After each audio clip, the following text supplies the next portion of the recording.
मैं बेवा थी। एक रात घर आ रही थी जब मैंने दर्द से तड़पती एक हामला लड़की को देखा तो उसे उठा के घर ले आई। उस रात उसने बच्चा जन्म दिया। दूसरी सुबह वो बच्चा छोड़ के घर से फरार हो गई। अब सारे मोहल्ले वाले मुझ पे इल्ज़ाम तराशी करने लगे कि ये बच्चा मेरा है। एक बुजुर्ग के कहने पे मोहल्ले की औरतें मिल के मुझे अस्पताल ले गईं और वहाँ जाके जब बच्चे का DNA टेस्ट कराया तो मेरे सर पे आसमान गिर पड़ा, क्योंकि सच में मैं ही वो बच्चा। तो आज मुझे काम पे काफ़ी देर हो चुकी थी, क्योंकि आज एक तो मैंने ओवर टाइम लगा दिया था और फिर उसके बाद मशीन को कोई मसला बन गया। काफ़ी देर उसे ठीक होने में लगी। मैं वहाँ से निकल आती, लेकिन कल तक हर सूरत में ऑर्डर पूरा करना था, इसीलिए यही तय हुआ कि आज एक्स्ट्रा टाइम लगा के उसे मुकम्मल किया जाए। इसके बाद सुपरवाइज़र ने मीटिंग के लिए रोक लिया, इसीलिए मुझे भी वहाँ से निकलते निकलते काफ़ी देर हो चुकी थी। मैं बहुत घबरा रही थी, क्योंकि अमूमन मैं इतनी देर तक घर से बाहर नहीं रहती थी, लेकिन आज तो बहुत ही देर हो चुकी थी। रास्ते में मौसम भी कुछ ख़राब ही था और उस वक्त मेरे चलते हुए कदमों में तेज़ रफ्तारी थी। या अल्लाह, बस जल्दी से खैरियत से घर पहुंच जाऊं। इतनी देर तो कभी भी नहीं हुई। परेशानी होने लगी थी अब मुझे। अपने आप में सोचती हुई मैं आगे बढ़ती जा रही थी और जैसे ही मैं मेन स्टॉप से बस लेके अपने स्टॉप पे उतरी और अपनी गली की तरफ मुड़ने लगी तो मुझे किसी की हल्की हल्की चीखों की आवाज़ें सुनाई थी। मैं घबरा गई, पता नहीं क्या हुआ है। मैंने अपने कदमों को मज़ीद तेज़ कर लिया, क्योंकि मुझे इस बात की घबराहट हो रही थी कि कहीं मैं किसी मसले का शिकार ना हो जाऊँ, कहीं कोई राहजन मेरा रास्ता ना रोक ले। हालांकि मेरे पास तो कोई कीमती चीज़ भी नहीं थी, लेकिन इज्जत तो थी, नेक नामी तो थी। वैसे भी उस इलाके पे जहाँ पर हर घर में आंखें दरवाजे पे पड़ी हों और कान खिड़कियों से लगे हो, तो वहाँ औरत को अपना आप बचा के रखना पड़ता है। मैं यही सोचती हुई अपने कदमों की रफ्तार को मज़ीद तेज़ कर गई, लेकिन वो चीख की आवाज़ और हल्की हल्की दर्द में कराहती हुई सिसकियाँ मुझे अजीब सी परेशानी में मुब्तला कर रही थी। ताहम मैं तेज़ी से अपने घर में दाखिल हो गई। मैंने सोच लिया था कि मैं रुकूंगी नहीं, लेकिन अंदर आने के बाद भी मेरी बेचैनी ख़त्म ना हुई, क्योंकि बाहर से किसी औरत की चीख ने मेरे रोंगटे खड़े कर दिए। चीख ऐसी थी जैसे किसी की रूह जिस्म से अलग हो रही हो। दिल में खौफ आया, मगर कदम खुद ब खुद दरवाजे की तरफ बढ़ गए। गली अंधेरी थी, बारिश की बूंदें जैसे ज़मीन पर सरगोशियाँ कर रही थीं। मैंने चादर सर पे खींची और आहिस्ता आहिस्ता आवाज़ के ताक़ुब में निकल पड़ी।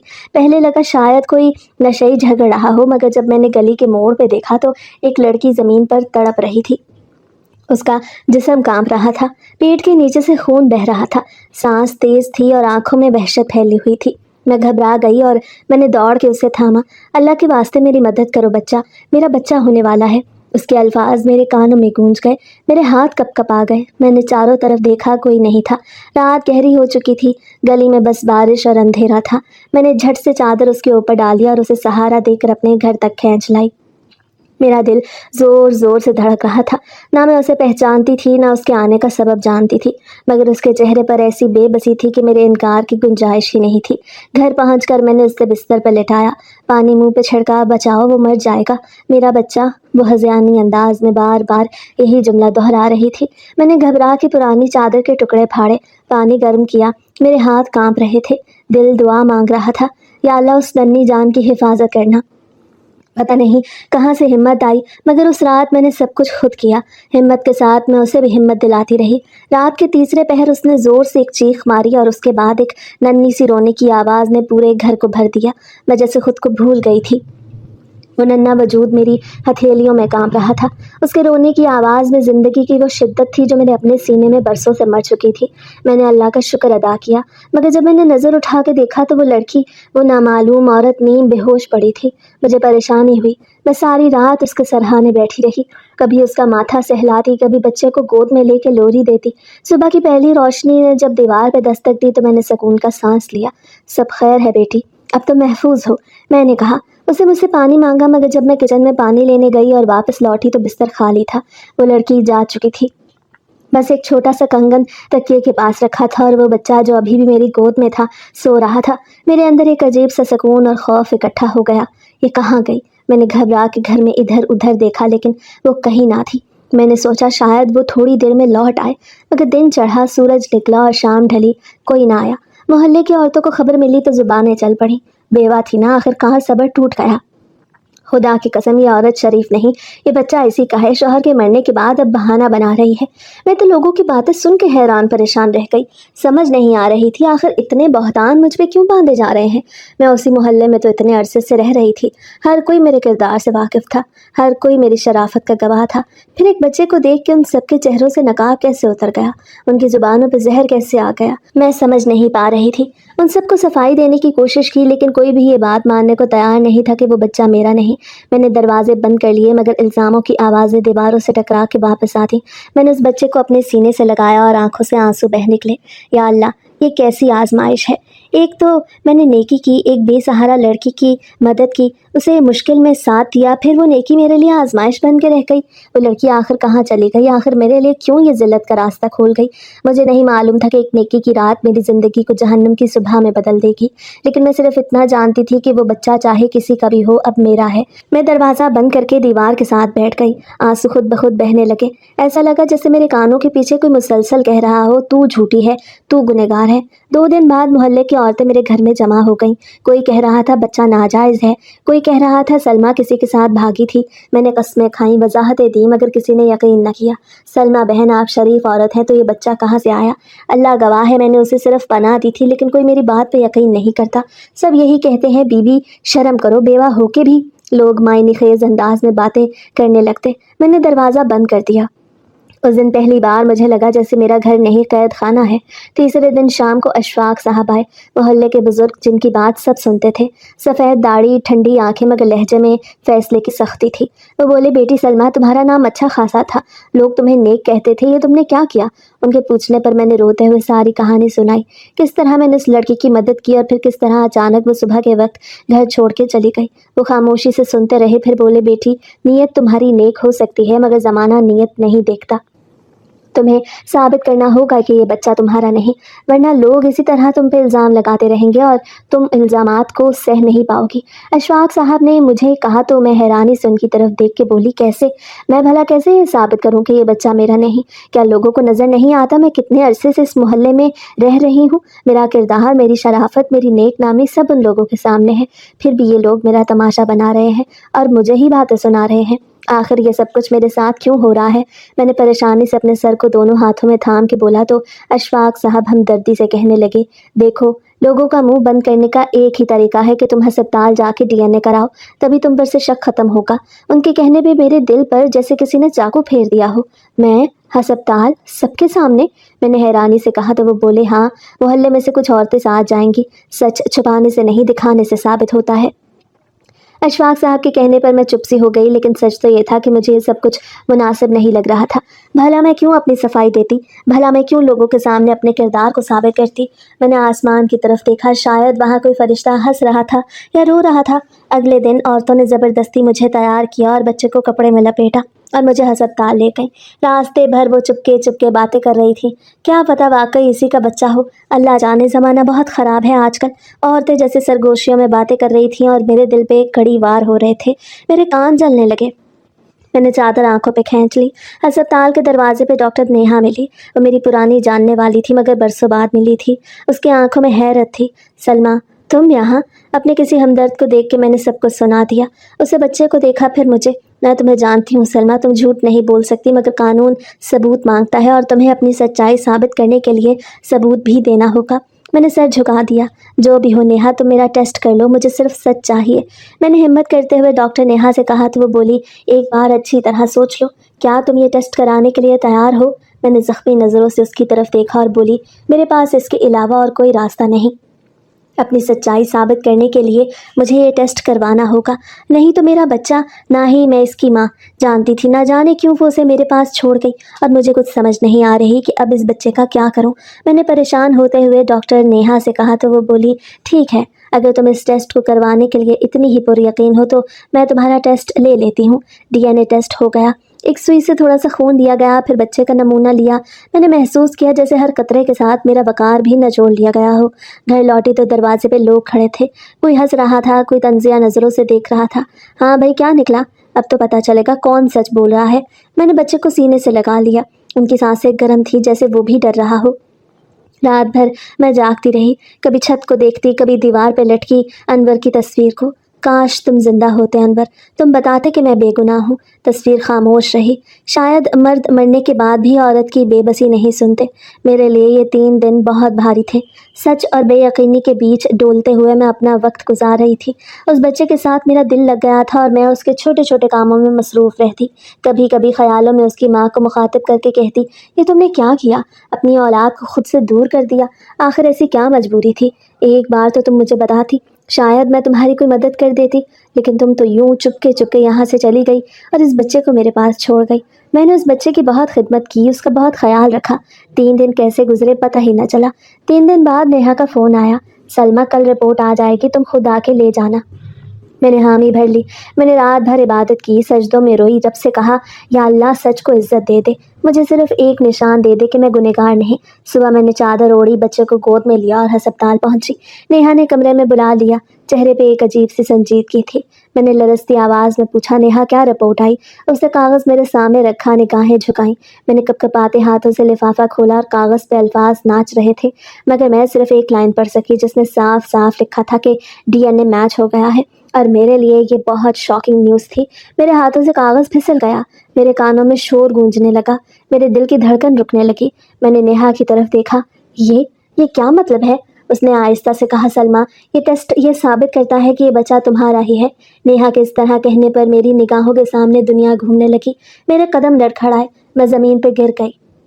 بچے کی آواز کہیں دور سے آ رہی تھی، جیسے کوئی خواب ہو۔ نہیں یہ جھوٹ ہے، یہ ممکن نہیں۔ میں چیخ رہی تھی مگر کوئی سننے والا نہیں تھا۔ میرا نام سلمیٰ ہے اور میری عمر اس وقت 36 برس ہے۔ میں جب 20 برس کی ہوئی تو اماں ابا نے مجھے انور کے ساتھ بیاہ دیا۔ انور میرے تایا کا بیٹا تھا اور میں اپنے ماں باپ کی اکلوتی بیٹی تھی۔ میرے تایا کے بیٹے کو بھی میرے ماں باپ نے ہی پالا تھا کیونکہ وہ بچپن میں ہی چل بسے تھے۔ انور میرے ساتھ ہی پل بڑھ کے جوان ہوا۔ ہم دونوں بچپن سے ہی ایک دوسرے کے دوست تھے اور یہ دوستی آہستہ آہستہ کب محبت میں بدل گئی کچھ پتہ ہی نہ چلا۔ انور کا میری طرف لگاؤ دیکھ میرے گھر والوں نے بھی میری رضامندی پوچھے بغیر ہی انور کے ساتھ میرا رشتہ طے کر دیا۔ میں خود بھی دل میں چپکے چپکے انور کے خواب سجائے بیٹھی تھی اور میرا دن انور کا چہرہ دیکھ کے شروع ہوتا تھا اور رات انور کا چہرہ دیکھ کے گزرتی تھی۔ یہی وجہ تھی کہ میں اس رشتے پر بہت زیادہ خوش تھی اور ان دنوں ہواؤں میں اڑتی پھرتی تھی۔ انور کے ساتھ میری شادی سادگی کے ساتھ ہو گئی کیونکہ میں اپنے والدین کی اکلوتی بیٹی تھی اور انور کی طرف سے بھی اماں ابا ہی اس کے سرپرست تھے۔ ایک کمرے سے رخصت ہو کے میں دوسرے کمرے میں چلی گئی اور ہماری ایک اچھی زندگی کی ابتدا ہو گئی۔ پہلی رات ہی انور نے مجھے جب اپنی محبتوں کے قصے سنائے اور اپنے دل کی بےتابیوں کے بارے میں بتایا تو میں حیران رہ گئی کیونکہ مجھے بالکل اندازہ نہیں تھا کہ وہ مجھے اتنا چاہتا ہوگا۔ اس نے بڑے طریقے سے اپنی محبت کو اپنے دل میں چھپا کے رکھا اور اب وقت آنے پہ جب اس نے اس محبت کو آشکار کیا تو میرا دل بھی جیسے سرشار ہو گیا اور میں حیرانی سے اس کی طرف دیکھتی رہی۔ مجھے خوش دیکھ کے میرے اماں ابا بھی بہت خوش تھے۔ ہماری شادی کو 6 مہینے ہی ہوئے تھے جب اماں ابا کے لیے حج کا بلاوا آ گیا۔ انہوں نے بہت عرصے سے درخواست جمع کرا رکھی تھی لیکن ابھی تک ان کا نام نہیں نکلا تھا اور اب جب ان کا نام نکلا تو وہ دونوں بہت خوش تھے اور حج کی تیاری خوشی خوشی کرنے لگے۔ ان لوگوں کو خوش دیکھ میں بھی بہت خوش تھی اور انور بھی ان کا ساتھ باقاعدہ دے رہا تھا۔ اماں ابا تو حج کرنے چلے گئے، اب گھر میں صرف میں اور انور ہی ہوتے تھے۔ اماں ابا کو گئے ہوئے 1 ہفتہ ہو گیا۔ جب وہاں پر طواف کرتے ہوئے بھگدڑ مچی تو کافی سارے لوگ زخمی ہو گئے، ان میں میرے والدین بھی شامل تھے۔ ان دونوں کو وہاں کے ہسپتال لے جایا گیا لیکن خون زیادہ بہہ جانے کی وجہ سے وہ دونوں دم توڑ گئے۔ میرے لیے یہ صدمہ بہت بڑا تھا، خود انور کے لیے بھی ایک بہت بڑا دکھ تھا کیونکہ اگر وہ میرے والدین تھے تو انور کے لیے بھی والدین سے کم نہیں تھے۔ ان دونوں کو ادھر ہی دفنا دیا گیا اور ہم نے غائبانہ طور پہ یہاں پہ نماز جنازہ ادا کر دی۔ لیکن اماں ابا کے جانے کے بعد میری زندگی جیسے ٹھہر سی گئی۔ وہ خوشیاں جو ہمیشہ میرے وجود کا حصہ ہوتی تھیں اب جیسے روٹھ گئی تھیں اور میں بہت چپ چپ رہنے لگی تھی، ہر وقت روتی رہتی۔ اماں ابا کی یاد کسی طور مجھے چین نہ لینے دیتی۔ ایسے میں انور مجھے خوش کرنے کی کوشش کرتا، میرا ساتھ دیتا اور ادھر ادھر کی باتیں سنا کے مجھے ہنساتا رہتا۔ میرے لیے یہ دن بہت لمبے ہو گئے تھے، جیسے تیسے کر کے گزرے اور مجھے صبر آتا گیا۔ ہم دونوں کی زندگی جیسے ایک سکون میں آ گئی مگر اس سکون میں ایک ادھورا پن سا تھا۔ انور بہت خیال رکھنے والا شوہر تھا، میرے دکھ کو سمجھنے والا، میری خاموشیوں میں چھپی تھکن کو پہچاننے والا۔ مگر وقت گزرتا گیا، ہماری شادی کو 3 سال ہو گئے اور اب ایک خلا ہمارے درمیان آہستہ آہستہ بڑھنے لگا۔ हर औरत के दिल में कहीं ना कहीं माँ बनने की ख्वाहिश छुपी होती है। शुरू में मैंने कभी इस बारे में ज़्यादा ना सोचा, मगर जब मोहल्ले की औरतें अपने बच्चों के साथ गुजरने लगीं, जब अपने घर के खालीपन को देखती तो दिल में एक चुभन सी होती। अंदर कभी कभी हंसते हुए कहता, अब तो घर में एक नन्ही सी किलकारी होनी चाहिए, नहीं सलमा? मैं मुस्कुरा देती, मगर अंदर से जैसे दिल डूब जाता। हमने डॉक्टर को दिखाना शुरू किया। पहले मैं गई, फिर अनवर का भी चेकअप हुआ, लेकिन डॉक्टर ने कहा आप दोनों बिल्कुल ठीक है, बस थोड़ा सब्र करें। कभी कभी कुदरत वक्त लेती है, वो ज़रूर आपको नवाजेगी। मैंने सब्र किया, मगर जब दूसरों के घरों में झूले झूलते तो मेरे घरों की खामोशी हमारे कानों में चीखने लगती। पहले दवा दारू किया, फिर दुआएं की, फिर तावीज़ गंडे भी न छोड़े। मैंने किसी दरवाजे को खाली न छोड़ा। मोहल्ले की नज़ीरा खाला कहने लगी, बीबी सलमा, फला दरगाह पे चादर चढ़ाओ, अल्लाह बरकत देगा। मैंने अनवर के साथ वहाँ भी जाके दुआ की। एक दिन अनवर ने आहिस्ता से कहा, सलमा हमें सब कुछ कर लेना चाहिए, कभी कभी इंतज़ार ज़रूरी होता है। हम शहर के बड़े अस्पताल गए, वहाँ की डॉक्टर नरम लहजे में बोली, मिसेस सलमा, आपका हर टेस्ट बिल्कुल नॉर्मल है, कभी कभी मर्दों में मसला होता है, आप अपने शौहर के टेस्ट करवा के देखें।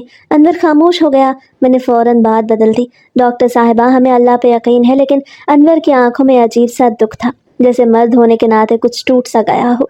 महीने गुजरते गए, साल बीत गए। हर महीने जब उम्मीद जागती तो दिल में एक नया चिराग जलता, और फिर वो चिराग बुझ जाता।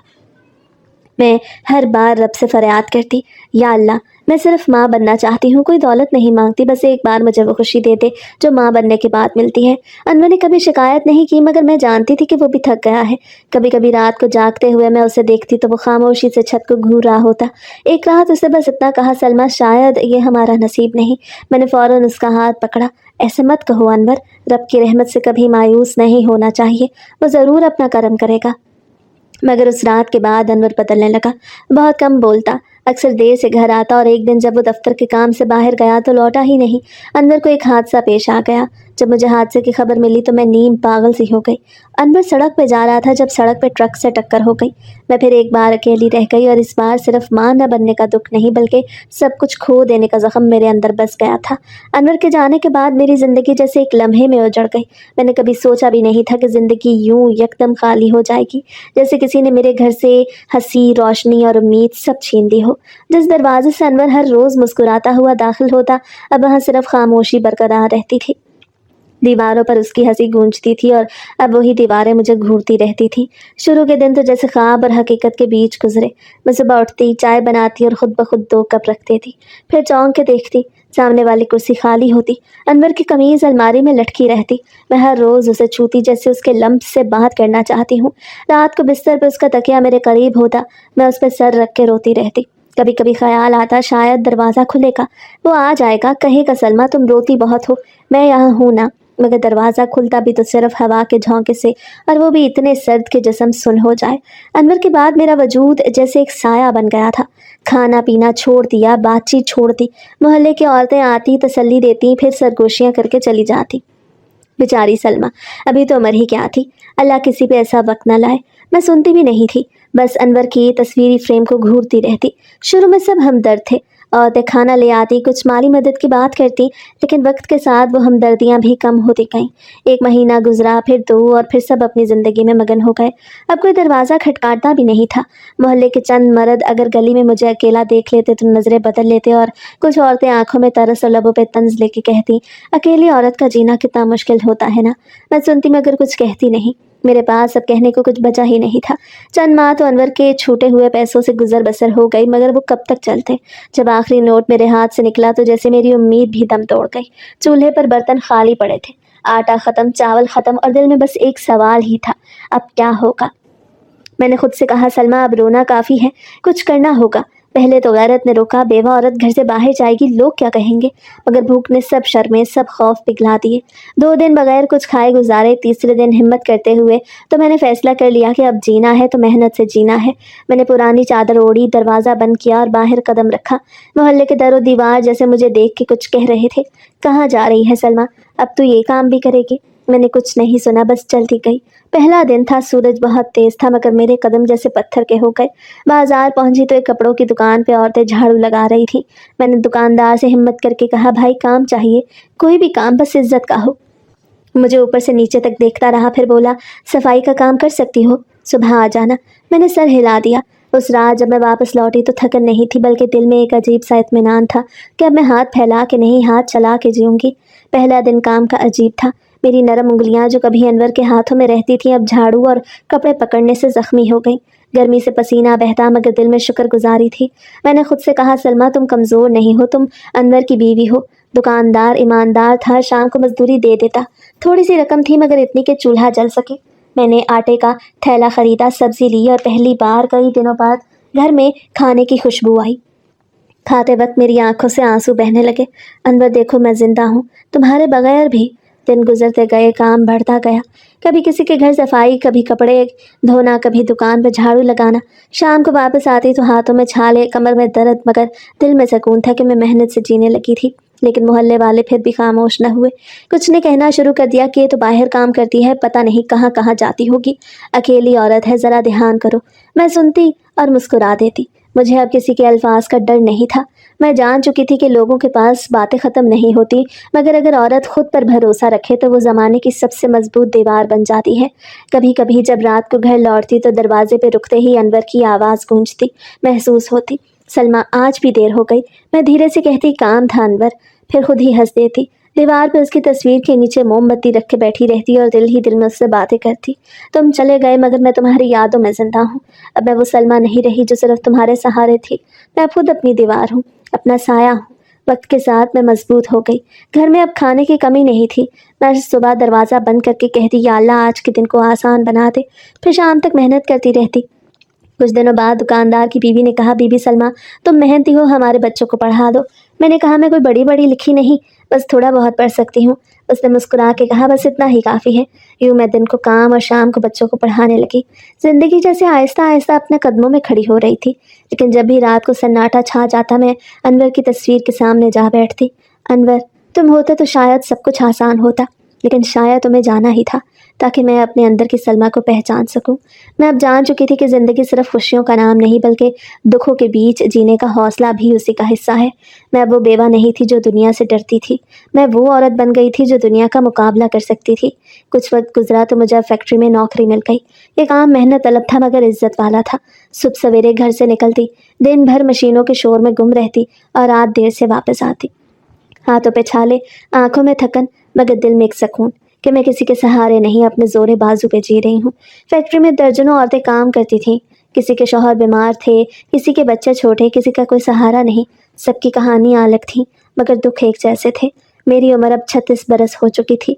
बेवगी के ये साल जैसे सदियों में बदले थे। अब मेरे चेहरे पर सुकून था, मगर अंदर कहीं एक खालीपन था जो कभी भर न सका। सुपरवाइज़र मुझ पर भरोसा करता था। सलमा बीबी आप मेहनती हैं, मुझे आप पे भरोसा है, आप बहुत तरक्की करेंगी। ये सुन दिल को थोड़ा हौसला मिलता। वक्त के साथ मैं वहाँ की तजर्बाकार औरतों में शामिल होने लगी। कभी कभी दूसरे मुलाजिम भी मेरे पास मशवरा लेने आते। कोई किसी के घर के मसले पे बात करता तो कोई शौहर की शिकायत करता। मैं बस सुनती और कहती, बेटी सब्र करो, वक्त सब कुछ बदल देता है। शायद ये जुमला खुद को भी समझाने के लिए कहती थी। एक रात ओवर टाइम लग गया, मशीन ख़राब हो गई। सुपरवाइज़र ने कहा, आज देर हो जाएगी, कल की प्रोडक्शन मुकम्मल करनी है। मैंने हाँ में सर हिला दिया। दिल में हल्की सी बेचैनी थी, क्योंकि मैं आम तौर पे अंधेरा होने से पहले घर पहुंच जाती थी। जब मैं निकली तो आसमान पे बादल थे, हवा में नमी थी और गलियां सुनसान थीं। मैं तेज़ी से कदम बढ़ा रही थी कि अचानक गली के मोड़ से एक दर्द भरी चीख सुनाई दी। पहले तो मैं ठिठक गई, फिर दूसरी चीख आई, कमज़ोर मगर ऐसी कि जैसे किसी की जान लबों पे हो। मेरा दिल ज़ोर से धड़का। मैंने चादर मजबूती से लपेटी और इधर दौड़ पड़ी। वहाँ एक औरत दर्द से तड़प रही थी और फिर मैंने उसकी मदद की। उसका बच्चा पैदा हुआ, लेकिन वो अगली सुबह अपना बच्चा छोड़कर ना जाने कहाँ चली गई। और उसके बाद दुनिया वालों के ताने सुनकर जब मैंने अपना डीएनए टेस्ट करने के लिए दे दिया तो 3 दिन तक मैं सो न सकी। हर लम्हा दिल में एक ही दुआ थी, या अल्लाह सच को इज्जत दे दे। मोहल्ले के लोग अब और भी जालिम हो गए। अब देखते हैं टेस्ट क्या कहता है। अगर बच्चा इसका निकला तो अरे निकला ही इसका होगा। औरत तन्हाई में कब तक सब्र करती है। मैं उनकी बातें सुनती, मगर दिल में बस रब का नाम दोहराती। मेरे रब, तू जानता है मैं बेगुनाह हूँ। लेकिन 3 दिन के बाद जब मेरा डीएनए टेस्ट उस बच्चे के साथ मैच कर गया, तब सही मानों में मेरे हवास गुम हो गए और मैं सोच भी नहीं सकती थी कि वो बच्चा मेरा ही होगा। लेकिन भला कैसे, ये कैसे मुमकिन होगा। मुझे तो बेवा हुए इतने बरस हो चुके थे और अब जब अचानक कोई लड़की मिली तो मैंने मर्द की गर्ज से सिर्फ उसकी जान बचाने की खातिर उसे अपने घर ले गई। तो फिर ना जाने वो लड़की क्यों अपना बच्चा छोड़ गई, लेकिन अब उस बच्चे का मेरे खून के साथ डीएनए मैच कर जाना अपने आप में एक बहुत बड़ा मुअम्मा था। मैं बेहद परेशान हो गई। दुनिया के सामने अपनी सच्चाई साबित करने के लिए मेरे पास सिर्फ एक ही तरीका था और वो तरीका भी बुरी तरह नाकाम हो गया। या अल्लाह, ये कैसे मुमकिन है कि मैं अपनी सच्चाई पेश करती, किस तरह लोगों को अपनी बात का यकीन दिलाती। अब तो यह हकीकत खुल चुकी थी कि वो बच्चा मेरा था। दुनिया की ज़ुबानें और निश्तर ज़दा हो चुकी थी। वो हर बात में ताने देते और मैं उस बच्चे को सीने से लगा के अल्लाह से रो के फरियाद करने लगी, या अल्लाह, ये मुझे किस आजमाइश में डाल दिया है। अब मैं क्या करूँगी, किस तरह अपनी बेगुनाही साबित करूँगी। लेकिन मेरे पास और कोई रास्ता नहीं था। वक्त इसी तरह गुजरने लगा। लोग अब मुझे देख के या तो मुंह फेर लेते या फिर अपने मुंह से ऐसी बातें निकालते कि मेरा दिल शर्मिंदा हो जाता। उस बच्चे को नाजायज़ होने के ताने मिलते। मैंने अपने तौर पे उस बच्चे की माँ को भी ढूंढने की कोशिश की, इर्द गिर्द से पता कराया, मुख्तलिफ जगह से उसके बारे में मालूम किया, लेकिन वो लड़की ना जाने कहाँ गायब हो गई। कभी कभार मुझे वो कोई पुरस्कार किरदार लगती जो उस रात अचानक मिल गया था और फिर अचानक ही गायब हो गया। और कभी कभार ऐसा लगता जैसे अल्लाह मुझे सिर्फ उस बच्चे से नवाजना चाहता था, लेकिन उस बच्चे के साथ साथ मुझे जिल्लत भी मिली। लोगों की तरफ से बदकिरदार होने के ताने भी मिले और मेरी तो जैसे दुनिया हिल के रह गई। क्या करती, उस बच्चे को खुद से दूर नहीं कर सकती थी। अपने सीने के साथ लगा लिया, उसका ख्याल रखने लगी। फैक्ट्री भी उसे साथ लेके जाती हूँ, वहाँ पर भी उसके रोने की ज़रा सी आवाज़ सुन के मैं उसे फीडर बना के देती। फैक्ट्री में तो किसी को किसी बात का पता नहीं था। वहाँ पे लोग मेरे साथ ताउन करते, उस बच्चे को संभालते और कभी कभार तो मेरी साथी औरतें उसे सुला भी देती। मैं उनकी बेहद मशकूर होती, क्योंकि मुझे तो बच्चा संभालने का कोई तजर्बा नहीं था। ये पहली बार था कि मैं इतना छोटा सा बच्चा देख रही थी, लेकिन इस दौरान मुझे उस बच्चे के साथ ख़ास उनसियत हो गई और अब वो मुझे अपना ही बच्चा लगने लगा। एक दिन जब इतवार का दिन था तो घर में छुट्टी थी। मैं घर की सफाई कर रही थी। आज मेरा इरादा था कि जितना भी काट कबाड़ है सब फेंक दूं, क्योंकि घर में बहुत कुछ जमा हो चुका था। उस दिन मैंने दराज से पुराने कागजात वगैरह निकाले।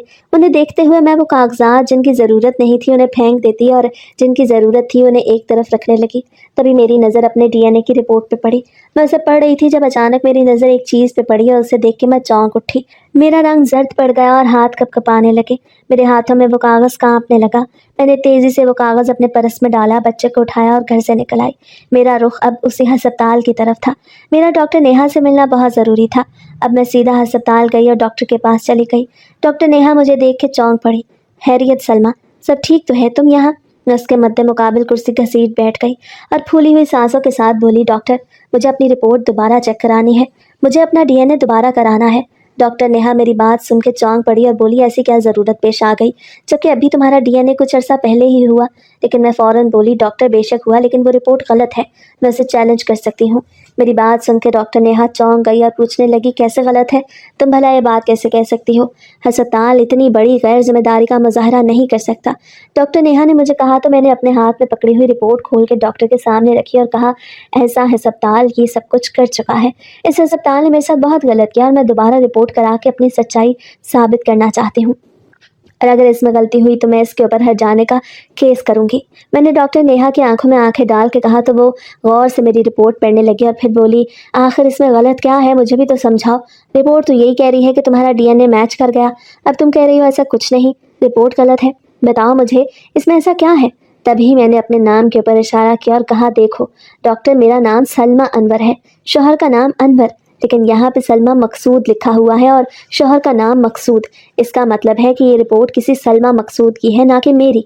मैंने डॉक्टर नेहा से कहा तो वो भी हैरान रह गई और बोली, हाँ तुम सच कह रही हो, इस रिपोर्ट के ऊपर नाम तो किसी सलमा मकसूद का ही लिखा है। ऐसा करो, मुझे कुछ वक्त दो, मैं उस दिन का रिकॉर्ड चेक करती हूँ। अगर उस दिन हमें सलमा मकसूद की रिपोर्ट मिल गई और उसके ऊपर नॉट मैच लगा हुआ था, इसका मतलब कि वो रिपोर्ट तुम्हारी थी और ये रिपोर्ट सलमा मकसूद की। मैंने डॉक्टर की तरफ से उसे देखा जैसे आपको मेरी बात समझ गई। तभी डॉक्टर ने अपने असिस्टेंट को बुला के उसे कुछ समझाया और मुझे इंतज़ार करने का कहा। तकरीबन आधे घंटे बाद उसी रिपोर्ट मेरे हाथ में थी जिसके ऊपर सलमा अनवर लिखा था और उसके ऊपर लिखा था कि नॉट मैच। मेरा दिल जैसे गहरे इत्मीनान से भर गया। मैंने डॉक्टर से कहा कि डॉक्टर, अस्पताल ने मुझे जो जहनी अजियत दी, इस गलत रिपोर्ट की वजह से मुझे जो कुछ भी बर्दाश्त करना पड़ा, मैं अब इनके ऊपर हट जाने का केस दायर करूँगी और अपने लिए इंसाफ की जंग लड़ूंगी। ये कह के मैं अस्पताल से निकल आई। मेरा रुख अब मोहल्ले की तरफ था। मैंने मोहल्ले के चंद नामवर लोगों को अपने घर बुलाया और फिर उन्हें सारी हकीकत बताई, जिसे सुन के वो भी हैरान थे। असल रिपोर्ट जब उनके सामने रखी तो सब शर्मिंदा होकर मुझसे माफ़ी मांगने लगे। तब भी मैंने उन्हें कहा कि मुझे आप सब लोगों की ज़रूरत है। मैं हस्पताल पे केस करने लगी हूँ और मुझे आप सबकी गवाही की ज़रूरत है। उन लोगों ने फ़ौरन गवाही देने की हामी भर ली। मेरा दिल एक इत्मीनान से लबरेज हो गया। शुक्र है खुदा का जिसने मुझे सुरखरू किया और सच्चाई को सामने आने में मदद दी। अगर मैं ये रिपोर्ट सही तरीके से दोबारा न पढ़ती तो सारी ज़िंदगी इसी खलिश में मुब्तला रहती कि ना जाने इस बच्चे का डीएनए मेरे साथ कैसे मैच कर गया। लेकिन शायद अल्लाह मेरे सामने हकीकत लेके आना चाहता था, इसीलिए मेरे दिल में सफाई का ख्याल आया और अब की बार मैंने अपनी रिपोर्ट को भी मुकम्मल पढ़ा, अपने नाम समेत। हस्पताल के केस करने के 2-3 सुनवाइयों में ही फैसला हो चुका था, क्योंकि वाज़ेह तौर पर इस मामले में हस्पताल की गलती थी और मुझ तक गलत रिपोर्ट पहुँचाने के लिए उन्हें मुजरिम करार दिया गया। अदालत ने हस्पताल इंतज़ामिया को इस बात की ताकीद की कि मुझे 10 दिन के अंदर अंदर हर्जाना अदा किया जाए। मैं बेख्तियार अल्लाह की मशकूर हुई जिसने मेरा मामला आसान किया और मुझे इंसाफ मिल गया। 1 करोड़ की ये रकम बहुत बड़ी थी। मैंने उसे अपने बच्चे के नाम बैंक में जमा करवा दिया, क्योंकि मैं चाहती थी कि अगर मैं मर भी जाऊं तो मेरा बच्चा स्कूल की ज़िंदगी गुजारे। आखिर ये सब कुछ इसी से है, इसी की बदौलत मुमकिन हुआ। अब मैं मोहल्ले में बड़े सुकून से सर उठा के चलती थी, बड़े सुकून से आती जाती थी। मेरी ज़हनी अज़ियत ख़त्म हो चुकी थी, दिल की परेशानी हवा में उड़ चुकी थी, क्योंकि ये बात साबित हो गई थी कि मैं बेगुनाह थी और वो बच्चा मेरा नहीं था।